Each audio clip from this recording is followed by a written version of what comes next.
मित्रांनो, तुमचं पुन्हा एकदा GB स्टोरी टेलर या यूट्यूब चॅनलवर स्वागत आहे। आजच्या आपल्या गोष्टीचं नाव आहे ट्रिप, एक भेदरलेला अविस्मरणीय प्रवास। लेखक अविनाश चव्हाण। पण गोष्ट सुरू करण्याआधी जर कोणी या चॅनलवर पहिल्यांदाच आलेले असाल तर त्यांनी ह्या चॅनलला सबस्क्राईब करायला विसरू नका। चला तर मग अजिबात वेळ न घालवता गोष्टीला सुरुवात करूया।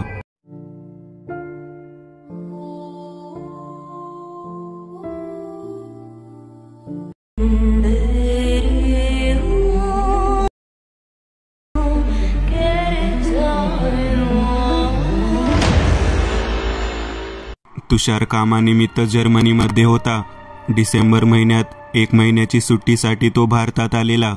3 वर्षांच्या मोठ्या कालावधीनंतर घरी येणार असल्यामुळे घरच्यांसोबतच त्याचे मित्र देखील आतुरतेने वाट पाहत होते। किंबहुना येणे अगोदरच एका पार्टीचं नियोजनच त्याच्या मित्रांनी केलेलं। पार्टी, मस्ती आणि खूप साऱ्या गप्पा गोष्टी करायच्या, तर 1-2 दिवसाच्या ट्रिपचाच प्लॅन करण्यात आला। पावसाळा नुकताच संपून थंडीची सुरुवात झालेली आणि अशा सुंदर वातावरणाचा आनंद घेण्यासाठी कोकणात जायचे ठरले। सोमवारी सायंकाळी तुषार जर्मनीवरून परत येणार होता। 3-4 दिवस घरच्यांसोबत राहिल्यानंतर शुक्रवारी कोकण ट्रिपला जायचा प्लॅन ठरला। कोकण त्यांचं नेहमीचं आवडतं ठिकाण होतं, पण तुषार जर्मनीला गेल्यापासून त्यांच्या ग्रुपची एकही ट्रिप पुन्हा कोकणामध्ये गेली नव्हती आणि म्हणूनच या ट्रिपला घेऊन तुषार आणि त्याचे मित्र फारच उत्साहात होते। पण या वर्षीच्या ट्रिपचा प्रवास एवढा सोपा नव्हता। लवकरच हा उत्साह काळजी आणि भीतीमध्ये बदलणार असल्याची कल्पना त्यांना कुठे होती। शुक्रवारी सकाळी ट्रिपला निघण्याचं नियोजन होतं, पण निलेश आणि सागर यांना सुट्टी न मिळाल्यामुळे शेवटी सायंकाळी निघण्याचा प्लॅन ठरला। एवढ्या रात्रीचा प्रवास करण्याची काही गरज नाही। थंडीचे दिवस आहे, रस्त्याने धुकं असतं, गाडी चालवताना नीट दिसत नाही। सकाळी लवकर उठून जा, प्रसादची आई त्यांना सांगत होती, पण हे कुठे ऐकणार होते। नवी कोरी इनोवा घेऊन संध्याकाळी 8च्या सुमारास सर्वजण निघाले। पूर्ण जल्लोषाच्या वातावरणामध्ये प्रवासाची सुरुवात झाली। साधारण 10च्या आसपास तामिनी घाटाच्या सुरुवातीलाच हे सर्वजण जेवणासाठी एका ढाब्यावर थांबले। ढाब्यापासून जवळच रस्त्याच्या बाजूला एका झाडाखाली त्यांनी गाडी लावली होती। 11:30च्या सुमारास जेवण करून हॉटेलच्या बाहेर पडले, पण गाडीपाशी येताच त्यांना गाडीच्या अगदी समोर एक उतारा ठेवलेला दिसला। कापलेल्या कोळ्याला लाल गुलाल लावून त्यात लिंबू आणि एक काळी बाहुली होती। पाहता क्षणी एखाद्याला धडकी भरेल असाच तो प्रकार होता। आजूबाजूला मात्र कोणीच दिसत नव्हतं। उतारा ठेवायला आमचीच गाडी भेटली का, या विचाराने निलेश प्रसादची चिडचिड झाली होती, तर भूषण सागर मात्र थोडे विचलित झाले होते। त्याच्यावरून गाडी घालायची की उचलून बाजूला करायचं हा विचार करेपर्यंत तुषारने त्या उतार्याला लाथेने उडवले। फालतू गोष्टी असतात या, तुषार म्हणाला। आता मात्र सगळेच थबकले। कशाला कोणाच्या उतार्याला लाथ मारली, कोणी कशासाठी ठेवला माहीत नाही, उगाच डोक्याला ताप, निलेश म्हणाला। काय असल्या फालतू गोष्टींवर विश्वास ठेवून टेन्शन घेता, चला। म्हणून तुषारने गाडी चालवायला घेतली। भूषण मात्र थोडा अस्वस्थ वाटत होता। अगोदरच तामिनी घाट रात्रीच्या प्रवासासाठी चांगला नाही हे त्याने बऱ्याचदा ऐकलं होतं। त्यात हा प्रकार रात्र बरी झाली होती। नुकताच पावसाळा संपल्याने घाट हिरव्यागार झाडींनी दाटला होता। धुकं पडू लागल्याने समोरचं फार काही दिसत नव्हतं। आकाशातही चांदणं कमीच होतं। बरेच जण आता डुकल्या घेऊ लागले होते। तुषार सोबत निलेश पुढे बसला होता। सुसाट वेगाने आता तुषार रस्ता उरकण्याचा प्रयत्न करत होता। तेच पुढे एका वळणावर एका गाडीची पार्किंग लाईट दिसली। कोण असेल एवढ्या रात्रीचा, हा विचार मनात येताच तुषारचं नकळत लक्ष गाडीतील आरशात गेलं। गाडीतील आतल्या आरशात गेलं। मधल्या सीटवर एक केस सोडलेली मुलगी बसलेली त्याला दिसली। तुषार एकदम दचकला आणि त्याचा गाडीचा ताबा सुटला। वळणावर पार्किंग लाईट चालू दिसलेल्या गाडी बाहेर एक कुटुंब हात करत होते। गाडीचा ताबा सुटला आणि समोरच कोणीतरी हात करत दिसताच निलेश जोरात किंचाळला. पण तोपर्यंत समोर उभ्या असलेल्या गाडीला व त्या कुटुंबाला जोरदार धडक बसली होती. एका झटक्यात गाडीतील सगळे जागे झाले. गाडी त्या कुटुंबाला व त्यांच्या गाडीला धडक देऊन पुढे झाडावर आदळली होती. अपघात भीषण होता. गाडीतल्या सगळ्यांच्या पायाखालची जमीन सरकली होती. भीतीने अंग थरथरत होतं. हातपाय कापत होते. जगले असतील की मेले असतील माहीत नव्हते. बाहेर दाट काळोख होता. गाडीतून उतरायची देखील भीती वाटत होती. हिम्मत करून सर्वजण गाडीच्या खाली उतरले. बहुधा गाडी खराब झाली म्हणून हे कुटुंब मदत मागत असतील. रक्ताच्या थारोळ्यात आई वडील आणि एक मुलगी होती. त्यांच्या सेंट्रो गाडीचा चक्काचूर झाला होता. गाडी अर्धवट घाटातून खाली एका झाडात अडकली होती. काय करावं काही सुचत नव्हतं. किमान कोण आहेत हे पाहण्यासाठी तुषार त्यांच्या जवळ गेला. तर अपघातापूर्वी 2 ते 5 सेकंद आधी जी मुलगी तुषारला गाडीच्या आरशात दिसली होती ही तीच मुलगी होती. तुषार जोरात किंचाळला, चला इथून लवकर. मला भास झालता का माहीत नाही, पण हीच मुलगी मला आपल्या गाडीत बसलेली दिसली होती. त्यातच माझा ताबा सुटला. येथून चला. तुषार रडकुंडीला आला होता. हे ऐकताच भूषण पण घाबरला. कोणी पाहिला नाहीये हा ॲक्सिडेंट. जे झालं ते झालं. इथून निघू नाहीतर आपण फसणार. भूषण म्हणाला. यांना अशा अवस्थेत कसं सोडायचं हा विचार त्यांच्या डोक्यात भेडसावत होता. पण पळून जाण्याशिवाय त्यांना मार्ग दिसत नव्हता. पण आता जायचे कुठे? घरी की कोकण? घरी गेलं तर सगळ्यांना शंका येईल. गाडीची मोडतोड दिसेल. आपण कोकणातच जाऊ, मग पुढचं ठरवू. घाबरलेल्या अवस्थेत त्यांनी तिथून पळ काढला. ते कुटुंब मात्र तिथेच त्याच अवस्थेत पडलेलं होतं. गाडी सगळेजण तुषारला ओरडत होते, पण तुषार मात्र भेदरलेलाच होता. झालेला किस्सा तो जीवाच्या आकांताने सगळ्यांना सांगण्याचा प्रयत्न करत होता. पण तुला झोप लागली असणार आणि अपघातानंतर त्या मुलीला प्रथम पाहिल्यामुळे तिचा भास तुला झाला असेल असे सगळे त्याला सांगत होते. तुषारलाही आता तसंच असेल असं वाटू लागलं. पहाटे 3-3:30च्या सुमारास ते हॉटेलवर पोहोचले. गारंभी रिसॉर्ट. नारळाच्या झाडांनी चारही बाजूंनी वेढलेलं कोकणी पद्धतीचं हॉटेल होतं. अगदी समुद्र किनाऱ्यालगतच. हॉटेल मागे गेलं तर लाटांचा आवाज येईल असं आणि दारात एक मोठीची विहीर. ट्रिपच्या पूर्ण उत्साहाची जागा आता भीती आणि काळजीने घेतली होती.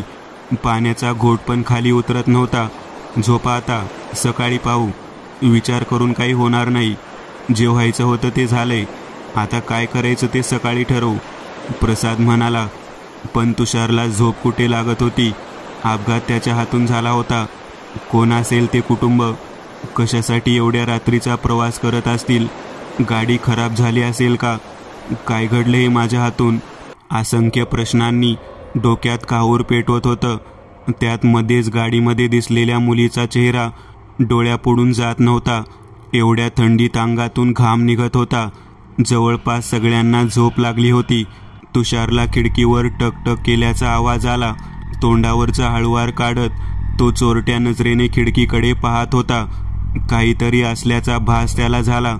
शेजारी झोपलेल्या सागरला त्यांनी उठवले. एवढी हिंमत कुठून आली माहीत नाही, पण दरवाजा उघडून कोण आहे हे पाहण्यासाठी ते दोघे बाहेर पडले. काळोख बाहेर तसाच होता. किड्यांचा किरकिर आवाज आणि नारळाच्या झाडाची हलणारी पाने. तेवढ्यात हॉटेलच्या बाहेर कोणीतरी पळत गेल्याचं जाणवलं. तुषार आणि सागर त्या दिशेने पळत पळत किनाऱ्यावर पोहोचले. समुद्राच्या पाण्याचा आवाज आल्यावर जीव घाबरा झाला. तेवढ्यात तुषारची नजर पाण्यात किनाऱ्यावर गेली. काळोख्या अंधारात त्याच अपघातात असलेली मुलगी पाण्यात बसलेली दिसली. काळजाचं पाणी व्हावं एवढे दोघे घाबरले. मागे फिरून हॉटेलकडे पळत सुटले. जोरजोरात ओरडत होते, पण आतून दार कोणी उघडत नव्हते. मागे नजर फिरली तर ते अपघातातलं संपूर्ण कुटुंब उभं होतं. विचित्र नजरेने त्यांच्याकडे पाहत होतं. जणू त्यांना बोलावत होते. जीवाच्या आकांताने तुषार ओरडत होता. तोंडावर पाणी पडताच तुषारला जाग आली आणि हे एक भयावह स्वप्न असल्याचं त्याला जाणवू लागलं. त्याच्या किंचाळण्याने आता सगळेच घाबरले होते. काय झालं हे सांगितल्यावर सगळे त्याला वेड्यात काढू लागले. तुझ्या मनाने भीती धरली आहे, काही स्वप्न पाहतो सांगून सगळे परत झोपले. भूषणच्या मनातील भीती आता वाढत होती, कारण काही चित्रविचित्र गोष्टींवर त्याचा पहिल्यापासूनच विश्वास होता. सकाळी सर्वजण उशिरा उठले. हळूहळू जागेवर येऊन विचार करू लागले.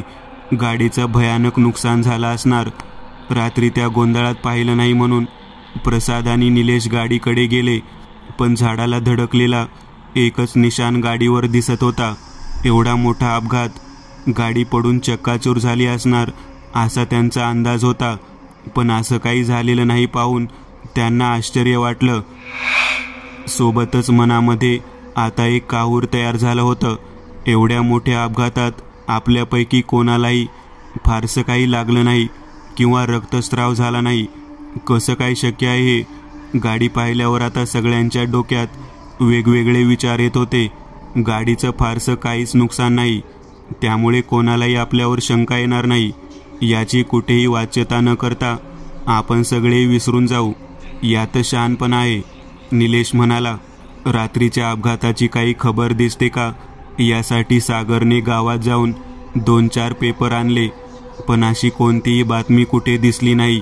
इंटरनेटवर काही दिसत नव्हतं. जाऊ द्या, या गोष्टीचा विचारच नको करायला, असे सगळे एकमेकाला समजावत होते. दुपारचं जेवण करून 4 वाजता निलेश, प्रसाद, सागर बीचवर फेरफटका मारायला गेले. रूममध्ये तुषार आणि भूषणच होते. विचार करून करून तुषारला तापच चढला होता. डोळ्यातून अलगद येणाऱ्या पाण्याच्या धारेसोबत तो रूममधील कौलाच्या छताकडे एकटक पाहत होता. भूषण बाहेर नारळाच्या झाडाला बांधलेल्या झोळीत बसला होता. तोच शेजारील विहिरीमध्ये जोरात काहीतरी पडल्याचा भूषणला आवाज आला. धावत जाऊन त्याने विहिरीत डोकावलं तर अपघातात असलेला तो माणूस त्याला विहिरीत दिसला. ओरडण्यासाठी सुद्धा त्याचा आवाज फुटत नव्हता. भेदरलेल्या अवस्थेत तो रूममध्ये पळाला. तुषारसारखीच अवस्था आता भूषणची झाली होती. हातापायापासून ओठापर्यंत सगळं थरथर कापत होतं. बाकीचे मित्र तितक्यात परत आले. झालेला किस्सा त्यांना सांगितल्यावर त्यांनी विहिरीत डोकावून पाहिले, पण असं काही दिसत नव्हतं. डोक्यावर परिणाम झालाय तुझ्या, नाही ते विचार करत राहतो म्हणून असे भास होतात, प्रसाद म्हणाला. ते काही असू, आता 1 सेकंद सुद्धा इथे थांबायचं नाही, हे भूषण तुषारने ठरवले. जे होईल ते पुण्याला गेल्यावर पाहू. जाणून बुजून आपण काही केलं नाही अशी समजूत काढून त्यांनी खोपोली मार्गे पुण्याला प्रवासाला सुरुवात केली. त्या उतार्याला लाथ मारायला नको होती, तेथूनच सगळी सुरुवात झाली. सागर म्हणाला. घाबरल्यामुळे तुम्हाला वेगवेगळे भास होत आहेत. हे सगळे मनाचे खेळ असतात, विसरून जाऊ आपण सगळेच, प्रसाद म्हणाला. झाल्या गोष्टीची कोणीही कुठेही चुकूनही वार्ता करायची नाही, यातच आपलं भलं आहे.